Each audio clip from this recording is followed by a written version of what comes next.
Feel free to interrupt me at any point during this, guys. Okay. Who said that? Because I'm happy to answer your questions as we go.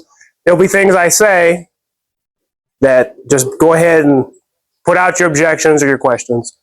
So like Mike said, I grew up in St. Louis.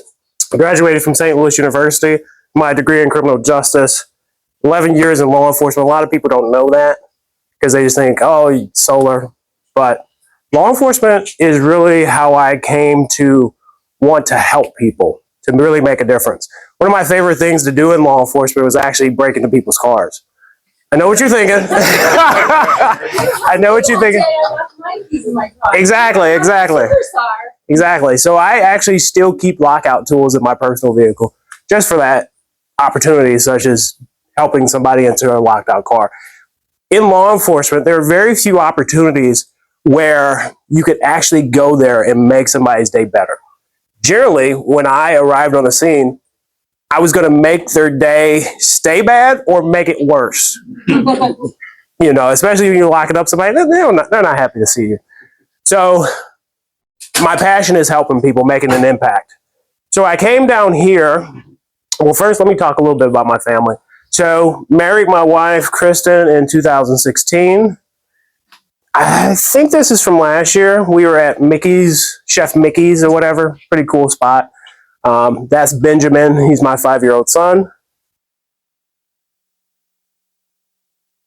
That's some of the police days. Anybody saw the first presentation, I freshened up some of these slides, but being that it's a larger image, it's a little pixelated, but that's me standing valiantly up front there. But really what was happening is there's chaos and we're completely surrounded and cut off from our vehicles because there was a commander on scene that had made the decision not to call in reinforcements. So we're looking crazy. I look pretty good right there, but we're generally looking pretty crazy because we have no way to get out of there. Our vehicles are actively being destroyed. Yeah, so here's another picture. I got very well versed in protest, by the way. St. Louis, if you guys are familiar with Ferguson, that is part of St. Louis. So going to Ferguson was pretty common, you might say, for officer in need of aid calls. One time I went there for an officer in need of aid, and there were like rifle shots and stuff going on, right? And I drive in there, and they're deploying us a little bit further into Ferguson, right? And we're set up on this line, and we're like behind all our vehicles. There's tires burning in the middle of the street. Windows and shops are all boarded. It looks like something from the military, like in Iraq. I'm like, this is America. What is this with tires burning in the middle of the street? Like something from like Black Hawk Down, which is one of my favorite movies. This picture, it looks like this guy is yelling at me, right? He's yelling at this guy, actually. So this guy, he's yelling, he's calling him a honey bun, you know, because he's soft inside or whatever. But what was that? So this is really one of the things I enjoyed immensely in law enforcement too. So I have a couple life-saving awards. Narcan does work. The first instance was, there was this lady, she was going to turn herself in for like a 100-day shock treatment. And she decided to get high one more time in Chipotle's bathroom. And something was weird about the couple. I saw her and the guy, and they looked like they were fighting, right? And he's like, no, she's turning herself in for 90-day shock. I'm like, weird. So I go around the block again, and now I see her, and he's like standing over her. She's like in a fetal position on the ground. There's another cop standing over her, like not knowing what to do. So I'm like, that don't look right. So I get out, I check on her, whatever. She's blue. I go back to my car because we carry defibs and Narcan. I grab it, and we had this really complicated Narcan, not like Mike's. But you have to put it together, assemble it while this person's dying. But anyway, she came back, and my second one was actually a guy. It was like 12 o'clock, and I was just leaving a call. 12 o'clock, midnight, by the way. I was just leaving a call. I stopped behind a car that was stopped in traffic. You know, not paying much attention. It's midnight. The light cycles a couple times. The car doesn't go anywhere. I'm like, that's weird. So I go up to the car, and there's a guy, he's passed out, sweating profusely. That's no good. I call for another car because I don't want to get drugged. So the other car to come up in front, block it with push bumpers. Then we get the guy out, hit him with Narcan. He comes back. He actually was kind of interesting. Me and Mike talked not too long about weed and how it can be laced with fentanyl.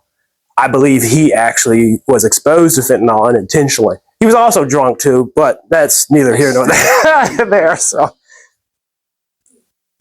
another picture. This is me catching a chicken because what? Cops are called for everything, and they like, there's a chicken out, come catch it. And so I did. If you guys ever seen the first Rocky, that was me running around trying to catch the chicken. This is one of the last pictures of me before I resigned. So why solar? So it's kind of interesting. One of the reasons I left St. Louis was because of mental health. 12 years in law enforcement, you see a lot of things, you do a lot of things. It's hard on the family. And so one of the reasons we relocated was to have more family support. In St. Louis, we really didn't have any, especially having a 5-year-old son. It was like this 5-year period of just absolute chaos, something chaotic each year, from being burglarized to my dad dying to, major case squad a couple different times and all of the protests and all that stuff. So that's one of the reasons we came down here. And then I talked to you guys about this the first time I presented, but I came down here. I was like, oh, it's fine. I'll get a job right away. Decorated police officer. Never had a complaint in my career, which is 12 years long. That's unheard of, right? And I said a silly prayer. I said, God, please close every door that's not right for me and my family. And like 170 something jobs later, I'm like, this is ridiculous. I take away that prayer. I didn't mean it. So exactly. So solar was something I really found a passion for, and is kind of something that I can't get away from. And I love it. I love helping people. How does solar work? Very simple. This is a very simple chart. But essentially, the sun's out, it's hitting your panels, and that electricity is going into the house. Specifically, if we're talking FPL, you're building up a bank of kilowatt hours over here. Let me show you this again with the sun coming out. Sun. Okay, so the sun's out. The extra electricity is going to FPL. Okay, building up a bank of kilowatt hours. At nighttime, FPL is sending the power back to the home when your system's not operating. Make sense? Super simple, I know. But yeah. All right, solar. So Forbes did a study back in 2022. The crux of it, basically the boil it all down, is nearly half of Americans plan on going solar at some point. A lot of them, about 47%, think that there's upfront costs and it's too expensive. This is actually a very interesting data sheet I want to show you guys. So this one was going over the numbers from 2022, and this is going over the numbers from 2023. A couple things I want to point out. Gigawatts, the amount of solar that's been installed. So from 2022 to 2023, we went up about 16.2 gigawatts added. The average solar system in Florida is about 10 kilowatts. So if we're looking at 16.2 gigawatts, that's essentially adding 1.6 million of Florida-sized solar systems to the grid. So that's a lot, okay? And each year it's going up exponentially. Why? Because it's like the bandwagon, okay? When you get to a certain amount, oh, my neighbor has solar. I want some of that too, And then it just keeps going. This is a chart. It can scare some people. It's unintentional, but it's from the Energy Information Administration, which is a branch of the government. You can go to their website and find this chart, EIA.gov. This is basically showing a study that they did starting in the year 2019, going to 2050. And this is to show what the price of electricity would be over that time period. When they did this study, this was before the war in Ukraine. This was before COVID. This was before our current inflation, too. What this is indicating is just a 4% on average increase per year. But obviously, other factors play into this. And so 4% is actually very, very conservative. But let's say why the 4% will happen. Okay, it's because of wages for the utility workers, benefits, inflation, the grid, and pensions. Specifically the grid, it's antiquated. Certain parts of it need to be updated. And so that's a major overhaul.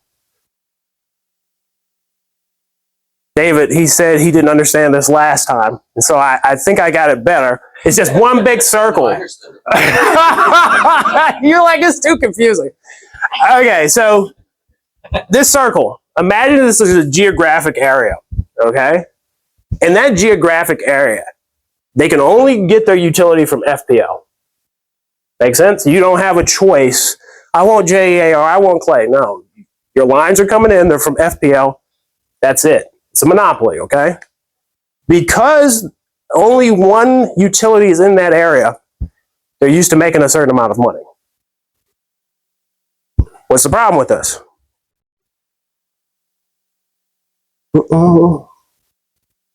Problem with this is as their customers switch to go solar, they're losing customers. As a result of that, they're losing some of the revenue. You know, FPL, they're trying to do solar themselves as well, trying to keep people.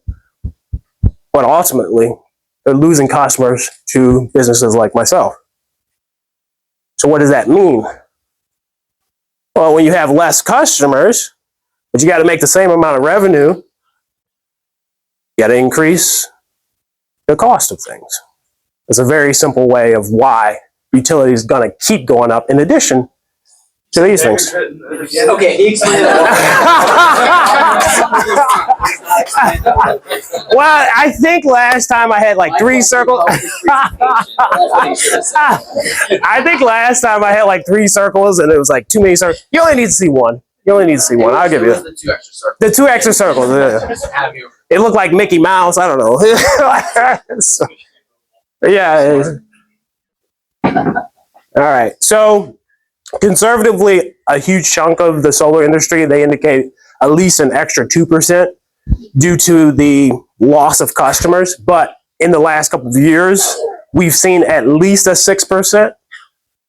So 6% is pretty conservative still in place of that 4%.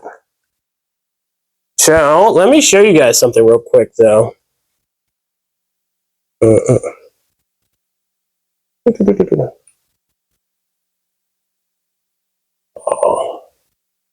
And when I have these 2 screens connected like this, it makes it a little difficult.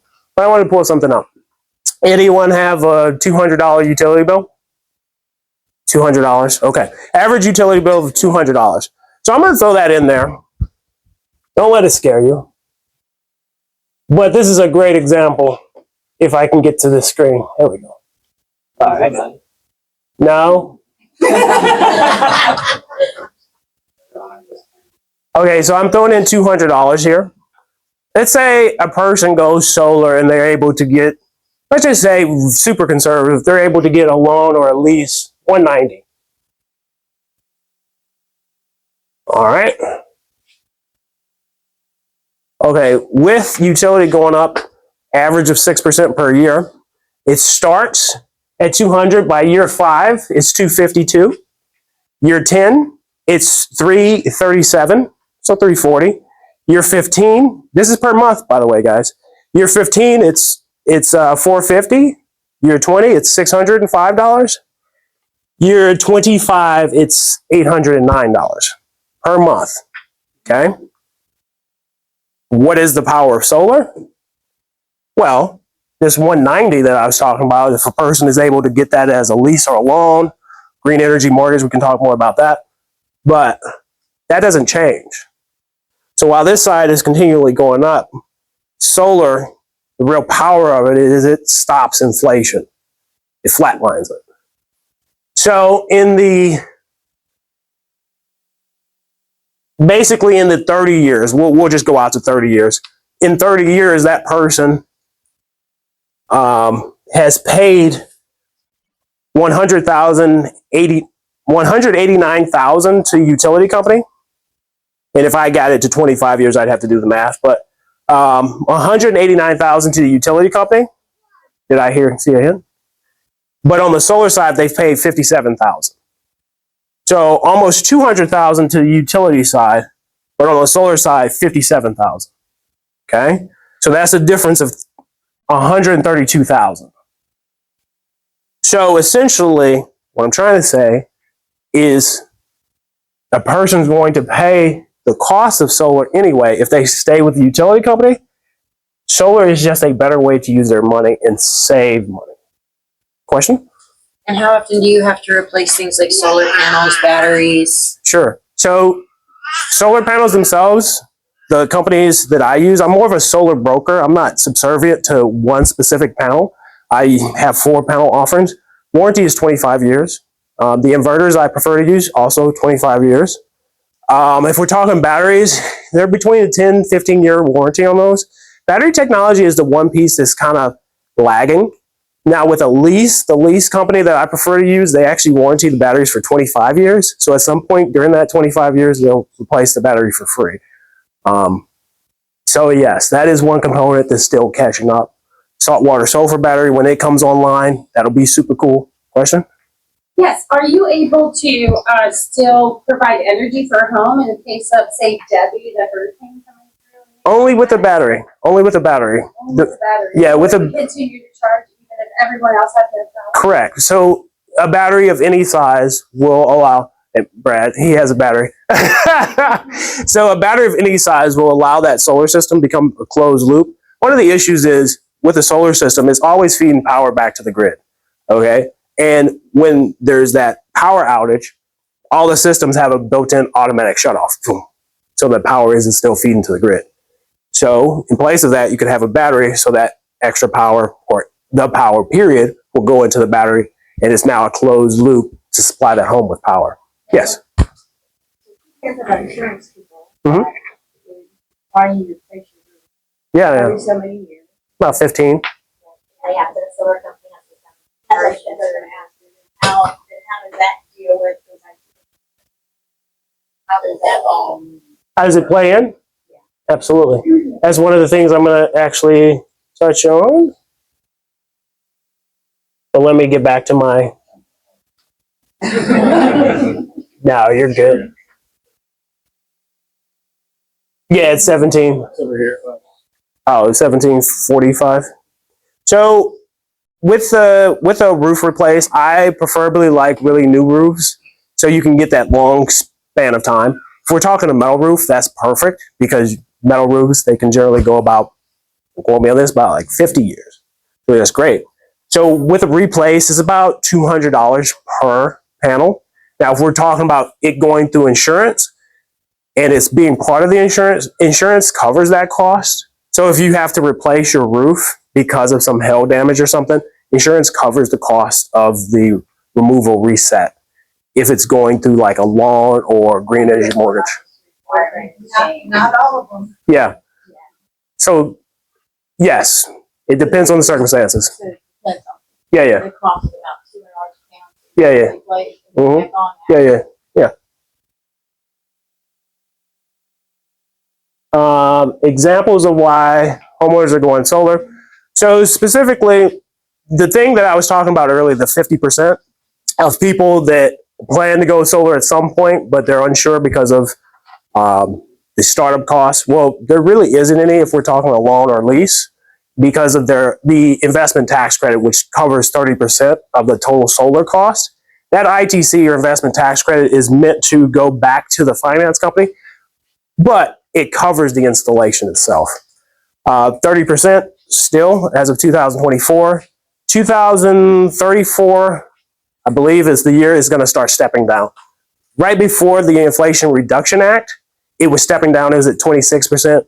The Inflation Reduction Act bumped it back up to 30%, but it is scheduled to go away.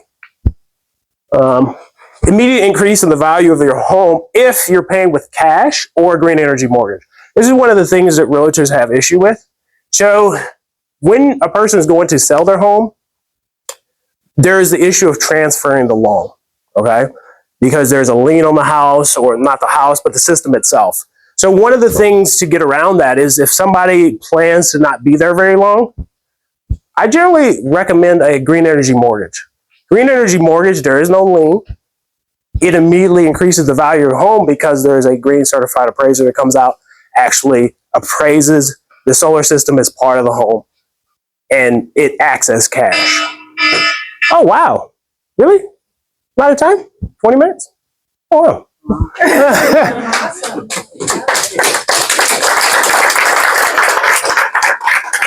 Are there solar systems where the panels are freestanding in the yard and I don't have to put it on my roof? Yeah, I do ground mounts. Yeah. There is? Yes. Okay, she put. No, they're just a ground mount. One of the things that's advantageous about a ground mount is you can get it perfectly orientated to the sun, but you don't have to worry about re-roofing because it's on the ground. So, yeah. So I've heard that it takes 20 years or so to kind of get your money back in compensation. No. If we're talking cash, it's about 7 years. To get what you've paid out back and then start saving money. If we're talking cash, about 90% of people don't pay in cash. Right. So if we're talking a lease or a loan, I do day one savings for the most part. So what I mean by day one savings is, okay, their utility bill is $300. Okay, I want to get them at 2 something, you know. So they're saving money technically day one. If that makes sense. Yeah. You got a tile roof on our house? Mhm. You do those? Yeah. Absolutely. Yeah. Out of time. Okay. Did it change from 20 or 25 to 20? Now, we'll answer Or did I the just have more time left? Sorry, that 4,000 when you save 40 grand over that time period, 4,000 is nothing. So, you know, you gotta look at it. And, we have the battery, and even with the battery, our monthly's, higher because of that. Mhm. Still, over a 10-year period, we're gonna save money with solar compared to FPL. And long story, so I won't tell it, but I almost died from a generator once, so I don't have to deal with a generator anymore. So put her there. Put her there. Thank you. Thank you. So